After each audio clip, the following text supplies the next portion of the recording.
دین کی منطق میں خصوصاً اہل البیت علیہم السلام کے مکتب میں سب سے بڑی برائی، تمام برائیوں کی جڑ، بنیاد حب الریاست ہے، حب الریاسہ، قیادت کا شوق، رہبری کا شوق، محبت، خواہش،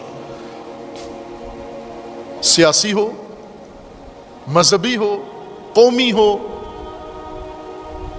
تجارتی ہو، ریاست کا ہر ایک کو شوق ہے، میں رئیس بنوں، میں رہبر بنوں، میں قائد بنوں۔ اب ضروری نہیں کہ صرف حاکم ہی، ایک ریاست منحصر ہے حاکمیت کے اندر نا، ریاست کئی شکلیں، کئی روپ بن جاتے ہیں اس کے، کسی ادارے کا، کسی مدرسے کا، کسی مسجد کا رئیس بن جاؤں، کچھ بھی اگر رئیس نہیں بننے دیتے، خود ہی اپنے گھر کے اندر انجمن بنا کے اس کا رئیس بن جاتا ہے۔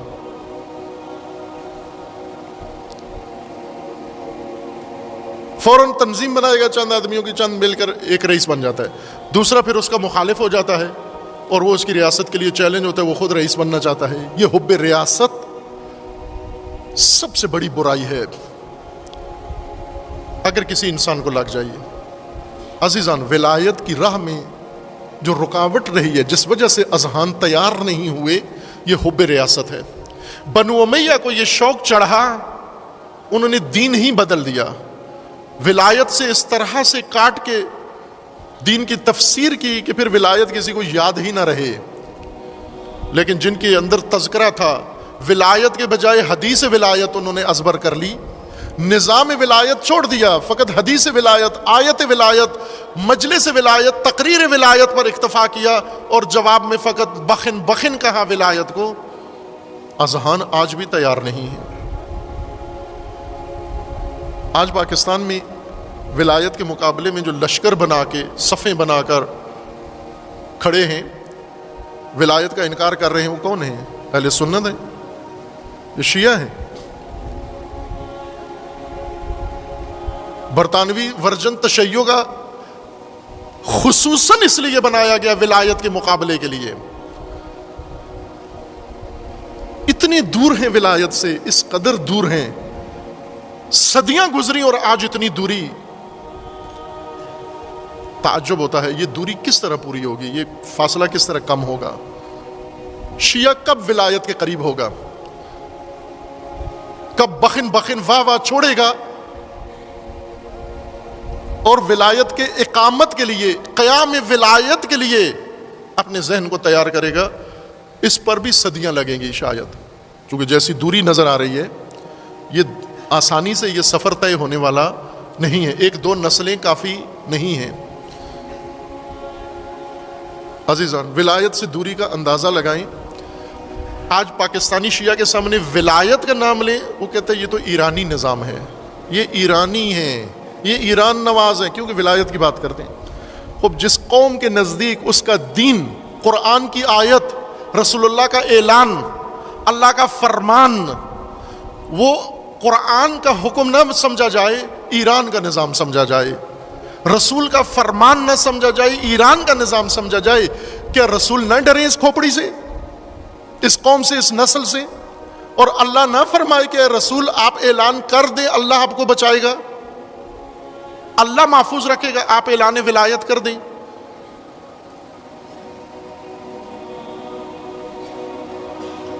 اس سے بڑا اور کیا ستم ہوگا ولایت کے اوپر؟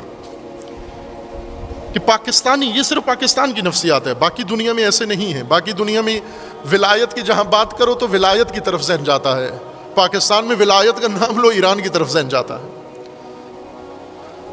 خوب، اگر ولایت کے نام سے ایرانیت ذہن میں آتی ہے تو پھر توحید کے نام سے سعودی عرب ذہن میں آنا چاہیے۔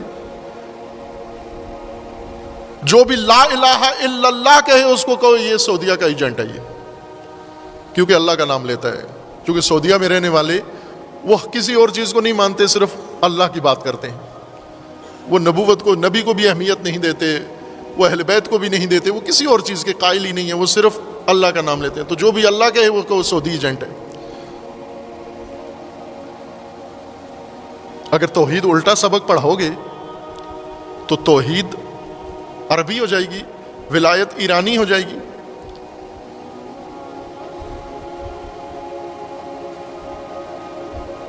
کیا سبق پڑھایا گیا، کس طرح سے ولایت کی ترویج کی. ولایت کو اسلامی ہی نہیں سمجھا سکے، ولایت کو اس پاکستانی شیعہ کو ولایت کو قرآنی ثابت نہیں کر سکے ہو. تم لاکھوں روپے فیسیں لے کے، تقریریں کر کے، مجلسیں پڑھ کے، کروڑوں روپے کا خمس لے کے، مدرسے بنا کر، امامیں باندھ کر، تم نے اتنا بھی کام نہیں کیا کہ ایک نسل کو یہ باور کرا دو کہ ولایت قرآن ہے، ولایت اللہ کا فرمان ہے، ولایت رسول اللہ کا اعلان ہے. ولایت ایران نہیں ہے. اگر ایران میں ایک قوم نے بڑھ کر ولایت کا پرچم تھام لیا تو ایرانی ہو گئی یہ ولایت. 2 سٹاپ آئے ہیں ولایت کی راہ میں، 2 سٹاپ. ایک پہ سنی روک گیا، ایک پہ شیعہ. پہلے بارہا میں نے اس کی کئی مجالس میں تشریح کی ہوئی ہے. بارہا رسول اللہ کی رحلت کے وقت ایک سٹاپ آیا، راہ ولایت پہ امت کو روک لیا گیا کہ اس جادے پہ نہیں چلنا. ولایت کو چھوڑو، انتخابات کی طرف آتے ہیں. الیکشن ہوا ہے، انتخابات ہوئے ہیں، اہل حل و عقد بیٹھے ہیں، زعماء بزرگان امت بیٹھے ہیں، انہوں نے فیصلہ کر لیا ہے اور یہ بہترین فیصلہ ہے اور اچھی شخصیت چنی اور فلاں، بس رک گئے وہاں پر. اکثریت رک گئی کہ ٹھیک ہے ہمارے لیے یہ بہترین فیصلہ ہے. لیکن شیعہ نے کہا نہ، ہم ولایت کے پیروکار ہیں، ہم امامت کے پیروکار ہیں.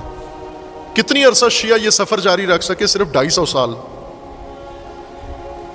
250 سال کے بعد وہی کام کیا جو انہوں نے کیا.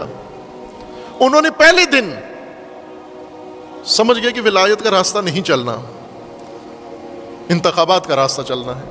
کہ البتہ وہ بھی بعد میں محفوظ نہیں رہا، بعد میں ملوکیت ہو گئی، وراثت ہو گئی، خاندانی حکومتیں آ گئیں اور اس کو تسلیم کرتے گئے.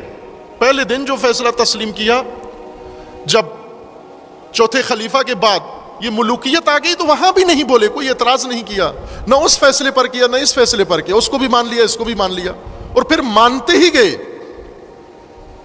250 سال تک شیعہ نے استقامت دکھائی کہ ہم امامت اور ولایت کی راہ پر ہیں.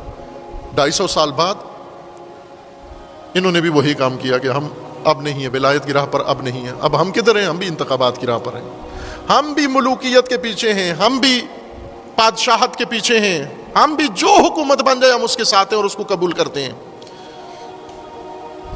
250 سال بعد کیا ہوا؟ شیعوں کے امام ولی غائب، پردہ غیبت میں چلے گئے. 250 سال تک تو امامت و ولایت کے ساتھ منسلک رہے. 250 سال بعد اب عرصہ زمانہ غیبت چل رہا ہے. 1200 سال سے 1200 سال سے تقریباً 1200 سال عرصہ غیبت چل رہا ہے. وہ عرصہ غیبت میں اب شیعہ کدھر جا رہا ہے؟ اسی کشتی میں جا بیٹھے نا جہاں 250 سال وہ پہلے چلے گئے تھے. آپ 250 سال بعد اسی کی طرف آ گئے ہو. بخن تو سب نے کی. علی کو مولا سب نے کہا، دوست سب نے کہا، محبت سب نے کی علی سے، لیکن نظام ولایت قبول نہیں کیا.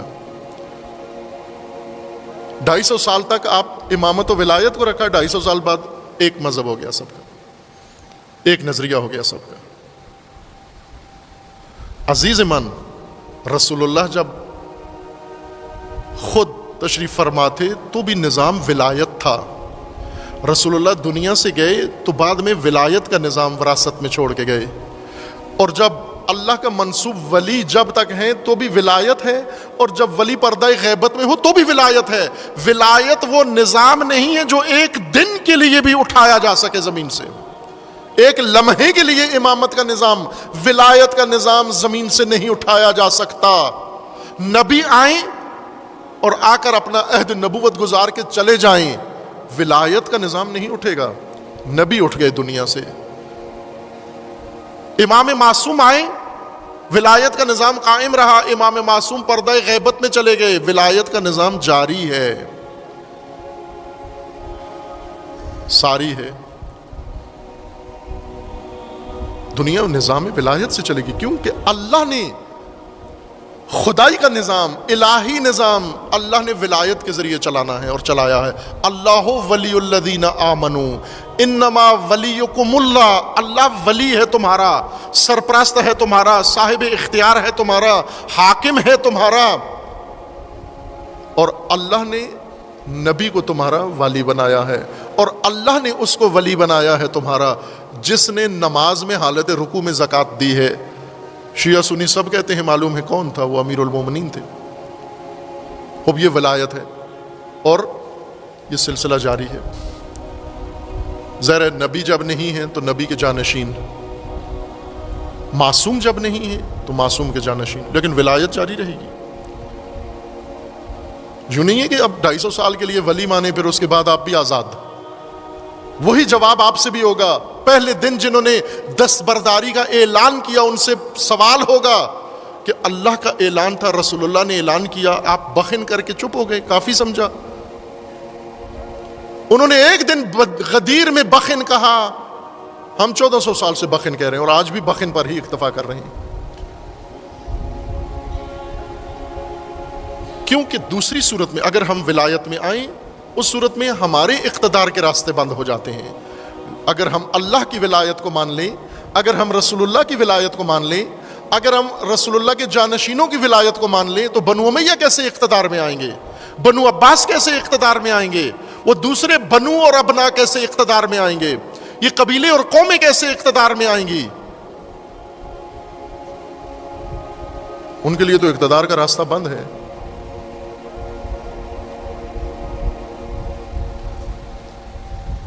یہ حب اقتدار ہے جو ولایت کی راہ میں دیوار بنائی گئی ہے۔